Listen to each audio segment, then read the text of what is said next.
Hi, we welcome you to this devotional in the name of Jesus.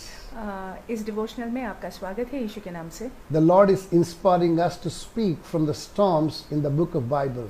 और पवित्र शास्त्र में जो तूफानें हैं उन तूफानों को लेकर परमेश्वर चाहते हैं कि हम बात करें। Though these storms are physical storms, शारीरिक तूफानें हैं, but they minister very strong principles, spiritual principles to each one of us if you sit down to dig deep into it. लेकिन यदि हम इसमें गहराई में देखते हैं तो आत्मिक सिद्धांत यहाँ से हमको मालूमात होते हैं। Yesterday we looked at Jonah and the storm that he faced. और कल हमने देखा कि कैसे योना के जीवन में तूफान आई।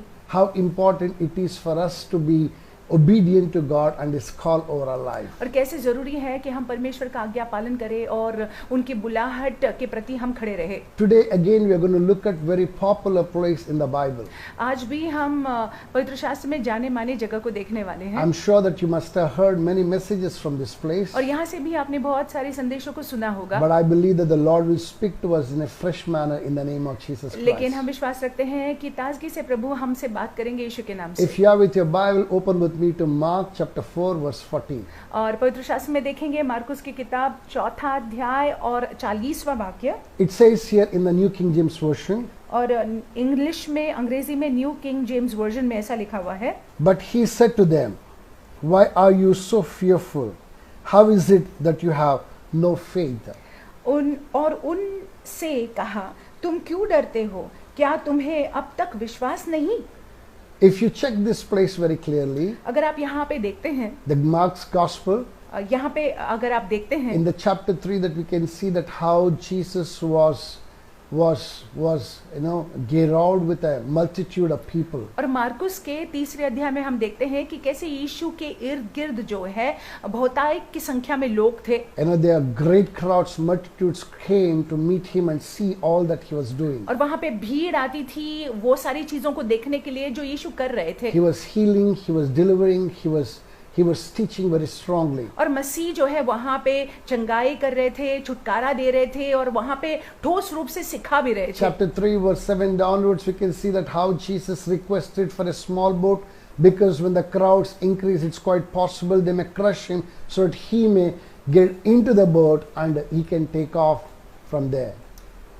मार्कुस के 3 अध्याय में हम देखते हैं कि इस कैसे भीड़ के वजह से यीशु मसीह सिखा रहे थे और भीड़ के वजह से कैसे उन्होंने दरखास्त की कि नाव उनको दी जाए ताकि नाव में बैठकर जो है वो प्रचार कर पाए। Now that place, this particular place, और यहाँ पे इस स्थान में we can see in verse 35. 35वें वाक्य में हम देख सकते हैं। It says on the same day when evening had come. उसी दिन जब सांझ हुई, he said to them, उन्होंने उनसे कहा, let us cross over to the other side. आओ हम पार चले। My brothers and my sisters, crossing over to the other side was not the disciples' idea, but it was Jesus' idea. देखिए ये समझ लीजिएगा कि उस पार जाना शिष्यों की कल्पना नहीं थी या आइडिया नहीं थी, ये मसीह की आइडिया थी। Jesus knew that crowds are going to crush him. और यीशु मसीह जानते थे कि भीड़ जो है उनको मानो दबाएगी। Jesus knew that there's going to be a great multitude that's going to try to chase after him. और यीशु ये भी जानते थे कि उनके पीछे बड़ी भीड़ हो लेगी। There would be a certain time that he is going to take off from them to the other side. और ऐसा समय जो है उनको निकालना पड़ेगा कि भीड़ से वो दूर चले जाएं। When the time came, जब समय आया, Jesus insisted that his disciples should get into the boat. और यीशु मसीह ने जो है ये बात को बोला कि उनके शिष्य जो है वो नाव पर चढ़ जाए। He himself entered the boat.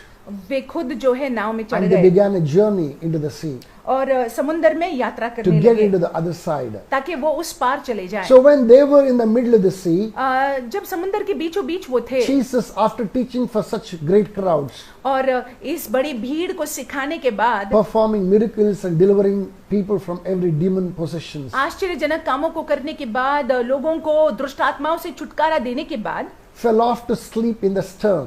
वो जो है आंधी चल रही थी और वो सो गए। And then there arose a great storm. और हम देखते हैं कि वहां पे आंधी उठी। So much so that all these experienced fishermen thought that they are going to drown.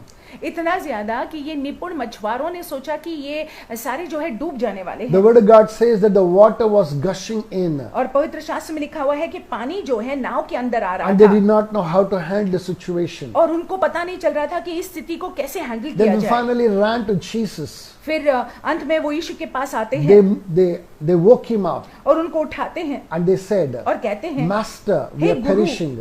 हे गुरु, हम नाश हुए जा रहे हैं, Don't you care for us? आपको कोई चिंता नहीं है। It's then that Jesus woke up, तब यीशु उठकर stood and commanded, rebuked the storm, आंधी को वो डांटते हैं and in no time that it stilled. और वहां पे हम देखते हैं कि तूफान जो है वो शांत हो My जाती है। brethren, there are three things that I want us to learn this morning. मेरे भाइयों बहनों, हम चाहते हैं कि 3 बातें सवेरे के वक्त हम सीख लें। These are the powerful lessons that can change our life. ये सामर्थ्यशील पाठ है या सबक है जो हमारे जीवन को बदल सकती है। If anybody thinks that Jesus did not know that a storm is coming, that they do not know who Jesus Christ is. अगर हम सोचते हैं कि यीशु नहीं जानते थे कि आंधी उठने वाली है तो हम यीशु को नहीं जानते। You know that Jesus definitely knew that there would be a storm, और यीशु मसीह जो है निसंदेह जानते थे कि वहां पे आंधी उठने वाली and है he was sleeping knowing that there would be a storm. और वो सो रहे थे ये जानते हुए कि आंधी उठने वाली When है। he was sleeping, number one thing that what he was doing is he was setting a model of what it means to have faith. और देखिए जब वो सो रहे थे तो वो एक आदर्श को वहां पे बना रहे थे कि विश्वास का किसी में होना इसका क्या मतलब You है। don't have to fret and fear. हमको आपको डरने की जरूरत नहीं You है, don't have to cry and cringe. हमको जो है रोने की सिमटने की जरूरत नहीं है। Just hold on, stand in the security that God is with you और- in the midst of the storm. और हमको जो है परमेश्वर की सुरक्षा में बने रहना है, उनको धरे रहना है तूफानों के बीचों बीच। That is what he wanted to show to his disciples. और वही यीशु मसीह अपने शिष्यों को दिखाना चाहते थे। And when the disciples saw that Jesus is peacefully sleeping, he was a picture of perfect shalom. और जब शिष्यों ने देखा कि यीशु मसीह जो है शांतिपूर्वक सो रहे थे, यीशु मसीह का एक शलोम का चित्र वहां पे दिखाई दे रहा My था। brothers and my sisters, मेरे भाइयों मेरी बहनों, if you are peaceful in the midst of storm, that depicts your security is in the Lord and not in the things of this world. देखिए यदि आप तूफानों के बीचों बीच जो है शांत पूर्वक है तो ये बात दर्शाता है कि आपकी सुरक्षा जो है दुनिया की चीजों में नहीं है, आपकी सुरक्षा जो है वो यीशु में है। Jesus is the model of that kind of a peace. और यीशु मसीह ऐसे शांति के एक आदर्श है। John chapter 14 verse 27, he said, यूहन्ना के 14वें अध्याय और 27वें वाक्य में उन्होंने कहा, My peace I give to you. मेरी शांति मैं तुमको दिए The जाता peace हूँ। that he talks about is not the shalom peace. और जो शांति जिसके बारे में यीशु मसीह बात करते हैं वो शालोम शांति नहीं है। He says that I give you that security, I give you that tranquility in the midst of every trouble. और यीशु मसीह ये कह रहे हैं कि मैं तुमको जो है सुरक्षा देता हूँ, मैं तुमको जो है समाधान देता हूँ हर एक परिस्थिति हर एक स्थिति में। That is the peace that he is talking about. और वो शांति के बारे में वो बात कर रहे हैं। Remember one thing, एक बात को याद if you have रखिएगा, God अगर परमेश्वर आपके साथ है in the midst of every storm, that you will still be peaceful. तूफानों के बीचों बीच जो है आंधी के बीचों बीच आप शांति पूर्वक रहेंगे। Number two, दूसरी बात, I want you to know this, that the Lord Jesus wanted to raise his disciples to the next level of faith. और आप ये जान लें कि यीशु मसीह अपने शिष्यों को विश्वास के अगले स्तर पर उठाना चाहते थे। If you read chapter 4 and the earlier portions of the Bible, अगर आप जो है 4थे अध्याय को पढ़े और शुरुआत के उन भागों को पढ़े he taught extensively about what it means to have mustard seed faith. तो उन्होंने यीशु ने सिखाया कि राई के दाने के समान विश्वास का होना इसका क्या मतलब है। Now, after teaching that kind of a thing, और ऐसी बात को सिखाने के बाद he wanted to first and foremost test in his own disciples. वो चाहते थे कि ये बात जो है अपने खुद के शिष्यों में वो परखे। He wanted to take them to the next level in their faith. वो चाहते थे कि अपने शिष्यों को विश्वास के अगले स्तर में वो ले जाएं। We all know in academics it happens to us. हम सभी जानते हैं कि पढ़ाई लिखाई में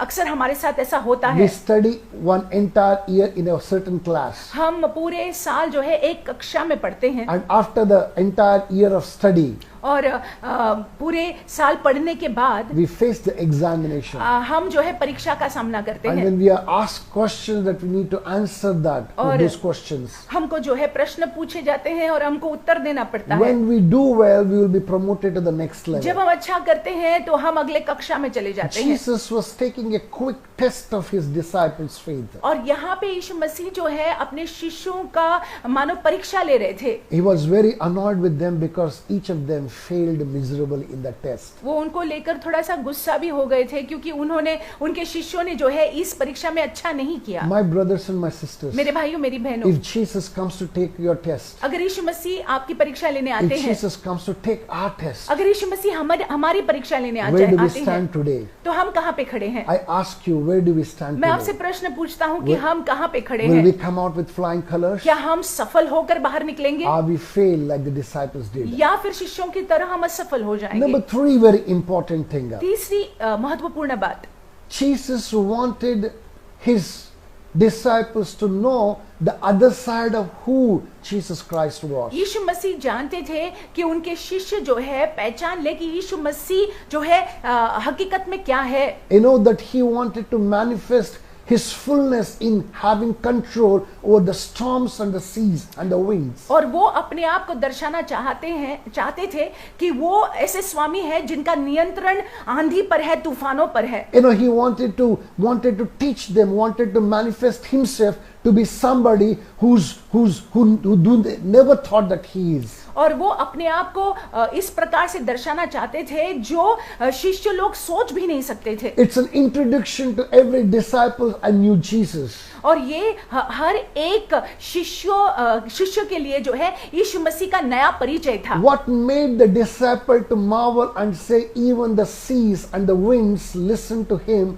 You know, that's what he wanted. He wanted to teach them a new lesson on who he was. और शिष्य लोग जो है समझ जाए कि आंधी भी उनकी आज्ञा को मानते हैं। यीशु मसीह जो है ये पाठ को अपने शिष्य को सिखाना चाहते थे। This morning, इस सवेर के वक्त the Lord want to manifest himself in a new way, in a new form. यीशु जो है अपने आप को प्रकट करना चाहते हैं एक नए तरीके से, एक नए तरह से। I want to ask you, are you ready for that new manifestation of Jesus Christ? हम आपसे पूछना चाहते हैं कि क्या आप जो है यीशु का या ये नए रूप के लिए तैयार हैं? I heard a certain man of God say this and I was so impressed with it. और मैंने एक परमेश्वर के जन को ये कहते हुए सुना और मैं बहुत प्रभावित हुआ। If you don't know Jesus Christ every day in a new way, in a new form, in a new manner, you do not know him at all. अगर आप और मैं यीशु मसीह को हर दिन नए रूप में नहीं जानते हैं तो हम यीशु को जानते ही नहीं हैं। My brothers and my sisters, मेरे भाइयों मेरी the बहनों, more that we seek him, the more that we find him. जितना ज्यादा हम यीशु को खोजते हैं उतना ज्यादा हम उनको पा लेते In a हैं। new way, in a fresh manner that he can manifest himself to us. एक नए तरीके से, एक ताजेपन में वो अपने आप को प्रकट कर सकते हैं In the हमारे midst समक्ष। of the storms that you and I are going through, और जो तूफानों के बीचों बीच हम गुजर रहे हैं, Jesus is looking to manifest himself in a new way. यीशु मसीह देख रहे हैं कि एक नए रूप में वो हमारे सामने प्रकट हो जाए। Open your eyes to see him and know him. अपनी आंखों को खोले उनको देखने के लिए, उनको जानने के लिए। I believe that the words, what the Lord spoke to me has ministered to you this morning. मैं विश्वास रखता हूँ जो परमेश्वर ने मुझसे बात की वो बातों ने आपकी सेवकाई की है। My brothers and my sisters, मेरे भाइयों मेरी बहनों, I know we all are going through difficult times. हम जानते हैं कि कठिन समयों से हम गुजर रहे In the हैं, midst of difficult times, लेकिन कठिन समयों के बीचों बीच you're holding on to him is what matters the most. आपका यीशु मसीह को धरे रहना महत्वपूर्ण है। I believe that we all are doing so in the name of Jesus मैं विश्वास Christ. रखता हूँ हम सभी ऐसा कर रहे हैं यीशु के नाम से। We and the leadership of the Crown of Life Ministries is praying for you. हम और the crown of life ministries के सारे अगुवा लोग आपके लिए प्रार्थना कर रहे हैं। I know you are in perfect health. हम जानते हैं कि आपका स्वास्थ्य बिल्कुल अच्छा है। No wile of the enemy shall ever prevail against you. शत्रु की कोई भी योजना आपके विरुद्ध में सफल नहीं हो You're पाएगी। right in the center of God's will. आप परमेश्वर की सिद्ध इच्छा के बीचों बीच है। It's well with you. आपके साथ में सब कुछ कुशल God है। bless you. परमेश्वर आपको आशीषित रखे Looking forward to see you tomorrow. और कल आपको देखेंगे जरूर। Stay blessed. आशीषित रहिएगा।